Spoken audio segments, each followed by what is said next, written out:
मंच पर उपस्थित सभी वरिष्ठ जन और मंच के सामने बैठे सभी वरिष्ठ जन, माताएं, बहनें, सबको मैं प्रणाम करता हूं।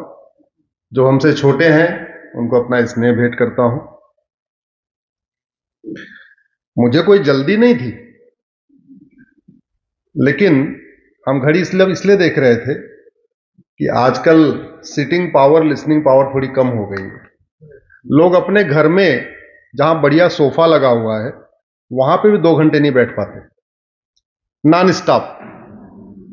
जहां सामने टीवी है, घर में चाय आ रही है, फिर भी 2 घंटे बैठ के आजकल लोग विद फैमिली फिल्म नहीं देख पाते। तो हमें चिंता आप लोगों की थी कि आप लोग 1 घंटे हो चुका है और अभी कार्यक्रम शुरू होगा तो 1 घंटे और चलेगा, तो मुझे आप लोगों की चिंता थी। राजेश चेतन जी हमारे बड़े भाई हैं, मित्र हैं, और अब तो लगता है पूर्व जन्म का कोई रिश्ता भी है। और वैसे भी मैं उपाध्याय हूं, बहुत सारे लोग मुझे जैन समझते हैं, क्योंकि अगर आप गूगल करेंगे तो जैन संप्रदाय में सेकंड टॉप जो धर्मगुरु होते हैं उनको उपाध्याय कहते हैं। तो बहुत सारे लोग मुझे जैन ही समझते हैं।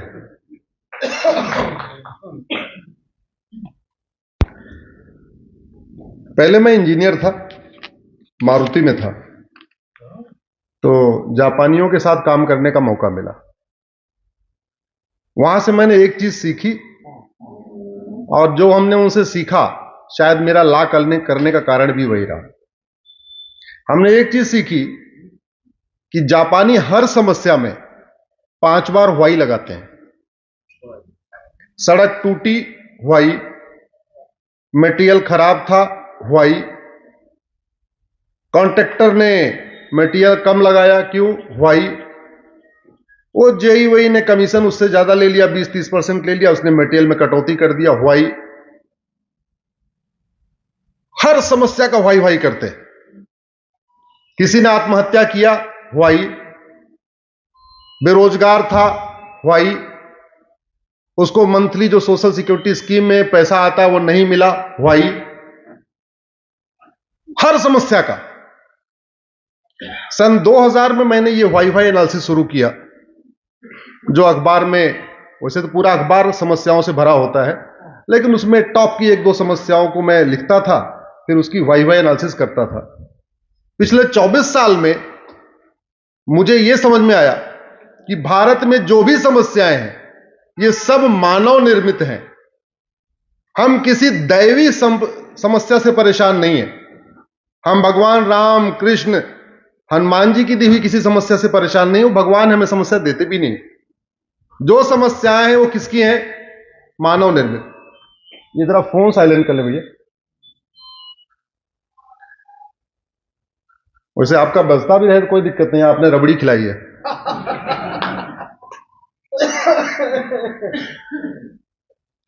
हम जिन समस्याओं से परेशान हैं वो सब मानव निर्मित है, और मानव निर्मित कोई भी समस्या लाइलाज नहीं होती। मेरे साथ बोलिए, ऐसी कोई बीमारी नहीं जिसकी कोई दवाई नहीं, ऐसी कोई समस्या नहीं जिसका कोई समाधान नहीं। अगर वो समस्या भारत में है और पूरी दुनिया में नहीं है, इसका मतलब वो लाइलाज समस्या नहीं है। अगर भारत में अवैध घुसपैठ होती है, सिंगापुर में नहीं होती है, इसका मतलब घुसपैठ लाइलाज समस्या नहीं है। अगर भारत में सड़क के किनारे अवैध निर्माण होता है लेकिन दुबई में अवैध निर्माण नहीं होता, इसका मतलब समस्या लाइलाज नहीं है। अगर भारत में धर्मांतरण होता है, चीन में धर्मांतरण नहीं होता, इसका मतलब समस्या लाइलाज नहीं है। अगर भारत में ड्रग स्मगलिंग फैलती जा रही है, हमारी यंग जनरेशन बर्बाद हो रही है नशे से, लेकिन सिंगापुर में ड्रग का एक नामलेवा कोई नहीं है, इसका मतलब समस्या लाइलाज नहीं है। और 2 डॉक्टर बैठे, कितने डॉक्टर हैं इधर? अच्छा, 3 डॉक्टर बैठे हुए। ज्यादा है, ज्यादा बैठे। हाँ, बीमारी डॉक्टर ठीक करता है कि दवा ठीक करती है? जोर से बोलिए जरा, कौन ठीक करता है? डॉक्टर बहुत अच्छे हो और दवा घटिया हो, बीमारी ठीक होगी डॉक्टर साहब? दवा नकली हो ठीक होगी क्या? नहीं। जैसे ड्राइवर अच्छा हो गाड़ी खराब हो यात्रा सुरक्षित नहीं होती, डॉक्टर अच्छा हो दवाई घटिया हो शरीर स्वस्थ नहीं होता, मिस्त्री अच्छा हो सीमेंट बालू घटिया हो बिल्डिंग अच्छी नहीं बनती, खाना बनाना बढ़िया आता हो, बहनें बैठी हुई हैं, आपका तेल मसाला घटिया हो तो भोजन अच्छा नहीं बनता। वैसे शासक कितना ही अच्छा हो, जब तक नियम कानून घटिया होते हैं तब तक कोई भी समस्या खत्म नहीं होती और लगातार वो बढ़ती जाती है। जैसे आज आपको बुखार है, आज आप दवाई ले लेंगे तो केवल 2 टैबलेट खाना पड़ेगा, क्यों डॉक्टर साहब? पैरासीटामॉल एक आध एंटीबायोटिक। लेकिन आपने अगर तुरंत जिस दिन बुखार हुआ उसी समय दवा नहीं खाई और आपने उसको 15-20 दिन के लिए छोड़ दिया तो टाइफाइड भी हो सकता है अपने आप ठीक भी हो जाए, बुखार उतर भी हो जाए, लेकिन यह भी हो सकता है निमोनिया हो जाए, यह भी हो सकता है टाइफाइड हो जाए, हो सकता है बढ़ती समस्या बढ़ती चली जाए। तो जैसे दवाई घटिया होती है तो बीमारी बढ़ती है, ऐसे कानून घटिया होता है अराजकता बढ़ती है। भगवान राम कहां पैदा हुए? भारत में। भगवान कृष्ण भारत में, भगवान बुद्ध भारत में, भगवान महावीर भारत में, हनुमान जी भारत में, किष्किंधा, स्वामी दयानंद जी भारत में, जितने दिव्य पुरुष थे सब भारत में पैदा हुए। इसमें से कोई एक भी सिंगापुर में नहीं पैदा हुआ, कोई एक भी जापान में नहीं पैदा हुआ। तो फिर जापान में शांति क्यों है इतनी ज्यादा, समृद्धि क्यों है, खुशहाली क्यों है, अराजकता क्यों नहीं है, भ्रष्टाचार वहां क्यों नहीं है, आतंकवाद क्यों नहीं है, अलगाववाद क्यों नहीं है, वहां पत्थरबाजी क्यों नहीं है? और सारे महापुरुष भारत में पैदा हुए। घूसखोरी है, जमाखोरी है, मिलावटखोरी है, कालाबाजारी है, नशा तस्करी है, मानव तस्करी है, सोना तस्करी है, माओवाद है, नक्सलवाद है, आतंकवाद है, जिहाद है, मजहबी उन्माद है, पत्थरबाजी है, थाने दलाली के अड्डे हैं, तहसील कमीशन खोरी का अड्डा है, जिले में न्याय बिक रहा है। क्यों? जापान में क्यों नहीं होता? वहां तो कोई नहीं पैदा हुआ। वो बेचारे जापानी यहां आते हैं विपासना करने।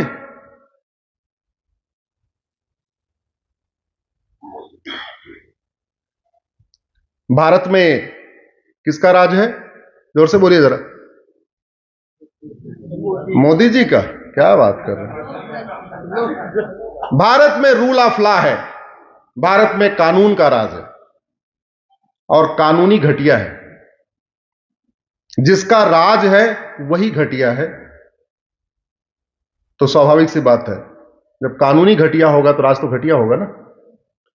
जहां राजतंत्र होता है वहां राजा अच्छा हो तंत्र अच्छा चलता है। जहां लोकतंत्र हो, रूल ऑफ लॉ हो, कानून का राज हो, वहां जब कानून अच्छा होगा तब राज अच्छा चलेगा। पिछले 75 साल में 15 प्रधानमंत्री बदल गए, 15 राष्ट्रपति बदल गए, 50 चीफ जस्टिस ऑफ इंडिया बदल गए। आपके भिवानी के थाने में दलाली बंद हो गई क्या? जरा जोर से बोलिए। आपके हवलदार ने, आपके लेखपाल ने, आपके कानून गो ने, आपके थानेदार ने, आपके पेशकार ने, आपके पटवारी ने पैसा लेना छोड़ दिया क्या? नहीं। जापान में लेता है क्या कोई? नहीं। फिनलैंड में कोई लेता है क्या? नहीं। नीदरलैंड में कोई लेता है क्या? नहीं। यहां क्यों लेते? रामायण में उत्तरकांड में एक चौपाई है, सब नर करहि परस्पर प्रीति, चलहि स्वधर्म निरत श्रुत नीति। सब लोग परस्पर प्रीति करते हैं, सब अपने अपने स्वधर्म का पालन करते हैं। डॉक्टर अपने धर्म का पालन कर रहे हैं, जज अपने धर्म का पालन कर रहे हैं, शिक्षक अपने धर्म का पालन कर रहे हैं, अपने अपने स्वधर्म का पालन कर रहे हैं। लेकिन उसी रामचरितमानस में एक और भी चौपाई है। पहले तो कहा सब नर करें परस्पर प्रीति, सब प्रीति करते हैं। आगे लिखा हुआ है भय बिन होए न प्रीति। आगे क्या लिखा हुआ है? तो प्रीति करने के लिए क्या होना चाहिए और किसका भय होना चाहिए? कानून का। चूंकि लोकतंत्र है तो भय किसका होगा? कानून का। और आज आपने टॉपिक रखा है राम राज्य और संविधान। इनफैक्ट भारत के संविधान का लक्ष्य ही है राम राज्य की स्थापना, और इसका कुछ लक्ष्य नहीं है। अब राम राज्य के विस्तृत वर्णन उत्तरकांड में लिखा हुआ है, सब नर करई परस्पर प्रीति, चले स्वधर्म निरस्वत नीति, अल्प मृत्यु नहीं कौनो पीरा, सब सुंदर सब विरुद्ध शरीरा, सब सुस्त नहीं दरिद्र को दुखी नहीं ना, न को अबुध न लक्षण ही ना। उत्तरकांड पढ़ेंगे तो आपको राम राज्य का पूरा वर्णन मिलेगा। तो जो कुछ रामचरितमानस में लिखा है ये सब तो था। अब भगवान राम पैदा भी यहीं हुए, तो स्वाभाविक सी बात है जो उत्तरकांड में लिखा है वो जापान में तो इंप्लीमेंट हो रहा है, जो उत्तरकांड में लिखा हुआ है वो सिंगापुर में तो इंप्लीमेंट हो रहा है, लेकिन जो उत्तरकांड में लिखा हुआ है लिखने वाला भी यहीं, लिखवाने वाला भी यहीं, जिसने वो इंप्लीमेंट किया वो भी भारत में ही। तो भारत में क्यों इंप्लीमेंट नहीं हो रहा है? क्योंकि भय बिन होए, भय बिन होए प्रीति। संविधान का लक्ष्य है राम राज्य की स्थापना, और राम राज्य को अगर 4 शब्दों में कहिए, मेरे साथ जोर से बोलिए, धर्म की, अधर्म का, प्राणियों में, विश्व का। ये 4 वाक्य ही राम राज्य है। धर्म की जय हो, अधर्म का नाश हो, प्राणियों में सद्भावना हो, विश्व का कल्याण हो। अब इन 4 वाक्यों में ये 4 के चारों वाक्य एक दूसरे के सप्लीमेंट है, एक दूसरे के कंप्लीमेंट है। मेरा व्यक्तिगत मानना यह है इन चारों वाक्यों में जो सबसे इंपॉर्टेंट है वो दूसरा वाला, अधर्म का नाश किए बिना धर्म की जय हो सकती है क्या? अधर्म का नाश किए बिना प्राणियों में सद्भावना हो सकती है क्या? अधर्म का नाश किए बिना विश्व का कल्याण हो सकता है क्या? और चूंकि भारत में लोकतंत्र है, अधर्म का नाश जनता लाठी लेके थोड़ी करेगी। आपके सामने कोई व्यक्ति पड़ा हुआ है, आप जानते हो ये विदेशी है, बांग्लादेशी है, आप उसको लाठियों से पीट सकते हो क्या? नहीं। अधर्म का नाश करना शासन की ड्यूटी है। लोकतंत्र में जो हमारे 3 स्तंभ हैं, विधायिका, कार्यपालिका, न्यायपालिका, इन सभी स्तंभों का मुख्य उद्देश्य है राम राज्य की स्थापना। धर्म की जय हो यह समाज का भी कार्य है, लेकिन अधर्म का नाश हो इसमें समाज का कोई रोल नहीं। समाज का रोल केवल इतना है, उसको दिखाई पड़ा कुछ गड़बड़ हो रहा है, 100 नंबर फोन कर दे, पुलिस आ जाए, बस। और थोड़ा सा रोल है, गवाही दे दे, बस। लेकिन उसको दंड देना, उसको पनिशमेंट देना, यह किसका काम है? तो अधर्म का नाश किसका काम हो गया? शासन का। अधर्म का नाश हो, अधर्म बढ़ रहा है या कम हो रहा है? बढ़ रहा है। बढ़ रहा है इसका मतलब शासन व्यवस्था अपने स्वधर्म के पालन में फेल हो गई। और हमने हर क्षेत्र में प्रगति किया, हर क्षेत्र में बड़े बड़े highway, airport, shopping mall, missile, अग्नि, ब्रह्मोस, मंगलयान, चंद्रयान, सूर्ययान, सब में प्रयास किया और सफल हो गए। लेकिन एक चीज जिससे देश चलता है उस पर प्रयास नहीं किया। जहां जहां लागत आती है वो सारे काम हुए, लेकिन जो काम फ्री में हो सकता था वो नहीं हुआ। मानते नहीं मानते? अरे हॉस्पिटल बनाने की लागत आती है, स्कूल बनाने की लागत आती है, हाईवे बनाने की लागत आती है, कानून बनाने की कोई लागत आती है क्या? और मुझे दुख है इस बात को कहने में, आज भी कानून के मामले में अभी हम वर्ल्ड क्लास नहीं हो पाए। हमारा एयरपोर्ट वर्ल्ड क्लास है, हमारा हाईवे वर्ल्ड क्लास है, हमारा मंगलयान वर्ल्ड क्लास है, हमारा आदित्ययान वर्ल्ड क्लास है, लेकिन कानून के मामले में वर्ल्ड क्लास नहीं हो पाए। मैं धन्यवाद दूंगा वर्तमान सरकार को, जिन्होंने पिछले 10 वर्षों से यह प्रयास शुरू किया है। मैं पिछले 20 वर्ष से अंग्रेजी कानूनों की होली जलाया करता था। 8 अगस्त को क्विट इंडिया मूवमेंट के दिन मैं सामूहिक रूप से 1950 से पहले जितने कानून होते थे उनको जलाता था। एक बार तो जलाते जलाते तिहाड़ भी चला गया था। धन्यवाद दूंगा वर्तमान सरकार को, उन्होंने 1500 कानून खत्म कर दिए हैं, अंग्रेजी कानून अब तक।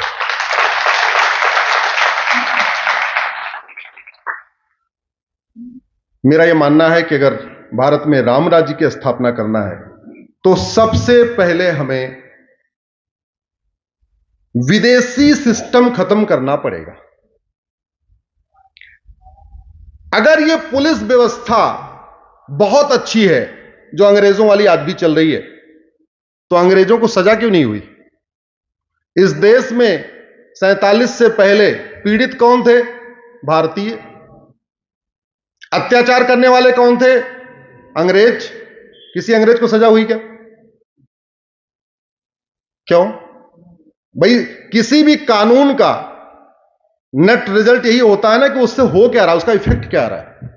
आपको बहुत अच्छा खाना बनाना आता हो, अगर खाना बढ़िया बन ही नहीं रहा है तो काहे के लिए बहुत अच्छी बात नहीं है। तो अगर कानून ये वास्तव में बढ़िया था, ये पुलिस सिस्टम अच्छा है, न्यायिक व्यवस्था अच्छी है, जुडिशियल सिस्टम अच्छा है, तो फिर अंग्रेजों को सजा क्यों नहीं हुई? अरे और किसी को नहीं होती तो जिन लोगों ने जलियांवाला बाग कांड में अंधाधुंध गोलियां चलाई थी और जिसने गोली चलाने का ऑर्डर दिया था, कम से कम उसको सजा हो जाती। जिन लोगों ने तिलक को मारा उनको सजा हो जाती। जिन लोगों ने लाला लाजपत राय को लाठियों से पीटा उनको सजा हो जाती। किसी को तो होती। कोई एक नाम बताइए जिसका अंग्रेज को सजा हुई हो। अंग्रेजों ने यह व्यवस्था हमारे लिए नहीं बनाई थी। अंग्रेजों ने यह व्यवस्था केवल और केवल अपने लिए बनाई थी।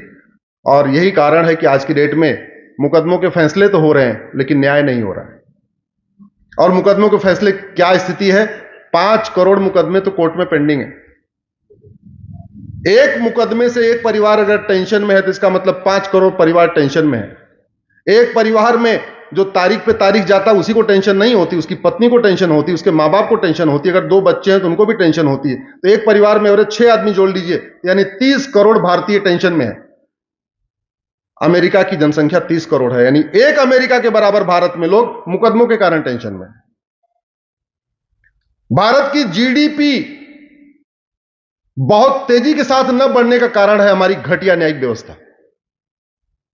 लोग, बाहर के लोग पैसा लगाने में डरते हैं कि अगर मैं पैसा लगा दूं और कहीं मामला कोर्ट में चला गया तो 30-40 साल मुकदमा चलता रहेगा, तो क्यों लगाएंगे? यह सिचुएशन है।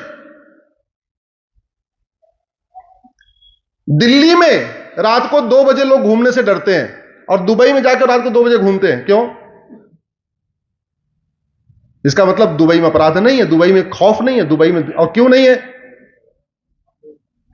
अभी कुछ दिन पहले सिंगापुर में एक व्यक्ति 900 ग्राम गांजा लेके एक कॉलेज के पास गया था।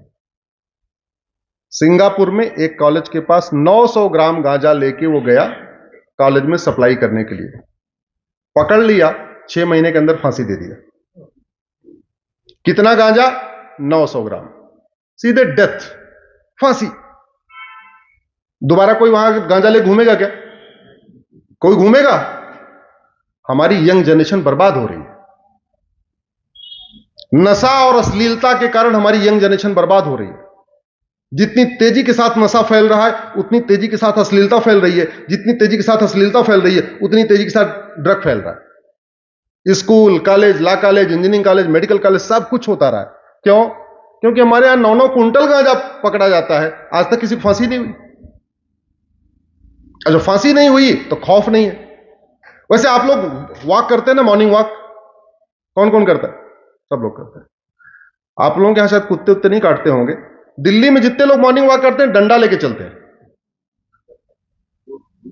पर्पज क्या है? रोज कुत्ते को मारना थोड़ी है। पर्पज यह है, मेरे पास डंडा है, कुत्ता अपने आप दूर से आएगा नहीं। खौफ, डंडे का खौफ, चलाना नहीं है। इसमें दुनिया के 10 देशों के पास परमाणु बम है। कोई चला रहा है दूसरे के ऊपर? ना अमेरिका चला रहा है ना रूस चला रहा है। कितने दिन से वो वहां वाला युद्ध चल रहा है? रूस और कौन सा देश है वो? यूक्रेन। परमाणु बम चलाया क्या? नहीं। परमाणु बम किस लिए? खौफ, डराने के लिए। अग्नि मिसाइल हमने बना रखी है 7,500 किलोमीटर मार करने वाली, चलाई क्या? खौफ। ब्रह्मोस बना रखी है, पनडुब्बी बना रखी है, चलाया क्या? नहीं। किस लिए बना रखा है? खौफ, डेटरेंट के लिए।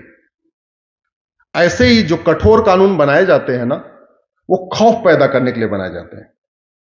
राम राज्य तब आता है जब शिक्षा व्यवस्था ऐसी हो कि वह व्यक्ति अंदर से ही संस्कारी हो, अंदर से उसकी शिक्षा व्यवस्था इतनी अच्छी हो कि वो अपने स्वधर्म का पालन करना शुरू कर दे। सब नर करें परस्पर प्रीति। लेकिन दंड व्यवस्था ऐसी हो कि अगर वो कभी अपराध करने के बारे में सोचे, गलती करने के बारे में सोचे, तो 1000 बार वो सोचे कि अगर मैंने इसका किया तो मेरा क्या नतीजा होगा, फलाने आदमी ने किया था उसका क्या नतीजा होगा। दुर्भाग्यवश वो दोनों ही हमने बदलाव नहीं किया। न शिक्षा व्यवस्था हमने बदला, न दंड व्यवस्था बदला। तो आज की डेट में संविधान के प्रियम्बल में एक शब्द है सोवरिन, सबको आपने पढ़ा होगा प्रियम्बल। संविधान में इंडिपेंडेंट शब्द कहीं लिखा ही नहीं है। क्यों? क्योंकि 1947 में हम इंडिपेंडेंट हो चुके थे। तो 1950 में हम क्या हुए, 26 जनवरी को सोवरिन हो गए, संप्रभु हो गए। एक होता है स्वतंत्रता, एक होता है संप्रभुता। सच्चाई तो यह है कि 75 साल के बाद भी हम अभी स्वतंत्र ही हैं, अभी संप्रभु हम नहीं हुए। गुलामी का नाम चल रहा है, गुलामी की निशानी चल रही है, गुलामी की कुरीतियां चल रही हैं, गुलामी की कुप्रथाएं चल रही हैं। शिक्षा व्यवस्था गुलामी वाली, पुलिस व्यवस्था गुलामी वाली, न्यायिक व्यवस्था गुलामी वाली, टैक्स व्यवस्था गुलामी वाली, प्रशासनिक व्यवस्था गुलामी वाली, सब कुछ गुलामी का ही चल रहा है। हमारा सेल्फ अपना अभी तक आया ही नहीं। अब प्रयास हो रहा है, आप लोग थोड़ा उसमें और भी प्रयास करिए। आप लोग भी प्रयास करेंगे थोड़ा और जल्दी आ जाएगा, क्योंकि लोकतंत्र में डिमांड एंड सप्लाई होती है। जो आप मांगेंगे वो मिलेगा, जो नहीं मांगेंगे नहीं मिलेगा। आप नशा तस्करों को फांसी वाला कानून मांगेंगे तो फांसी वाला कानून बनेगा, आप नहीं मानेंगे, आप वर्तमान से ही खुश हैं तो बढ़िया है, क्या दिक्कत है, नहीं बदलेगा। अकेले अश्विनी उपाध्याय कहने से कुछ के उससे संभव नहीं है, जब तक कि पूरा समाज उसके लिए आगे आगे नहीं आएगा। तो मेरा आप लोगों से निवेदन है कि थोड़ा राष्ट्रहित में सोशल मीडिया का उपयोग करिए। कितने लोग फेसबुक यूज करते हैं? काफी लोग यूज करते हैं, काफी लोग करते हैं। दिन में एक बार 5 मिनट के लिए, 10 मिनट के लिए जाइए, कोई समस्या आपको दिखाई पड़े, उसमें 5 बार वाई लगाइए, उसकी रूट काज एनालिसिस करिए, मूल कारण लिखिए, परमानेंट सॉल्यूशन लिखिए। 5-10 मिनट की बात है। और समस्या तो अखबार पूरा समस्याओं से भरा हुआ है। न्यूज़पेपर में समाधान होता है कि समस्या होती है? जोर से बोलिए जरा। समस्या। टीवी चैनल समस्या दिखाते हैं, समाधान समस्या। तो समस्या समझना है तो आपको कुछ दिमाग नहीं लगाना। वो टीवी वाले बता रहे हैं, अखबार वाले छाप रहे हैं। आपको थोड़ा सा दिमाग लगाना है, यार ये प्रॉब्लम यहां पे है, क्या पूरी दुनिया में है क्या? नहीं, पूरी दुनिया में तो नहीं है। तो फिर यही क्यों है? अगर बीमारी ठीक नहीं हो रही है तो 2 ही कारण हो सकता है, या तो डॉक्टर गड़बड़ या तो दवा गड़बड़ है। तीसरा कोई कारण तो नहीं हो सकता ना।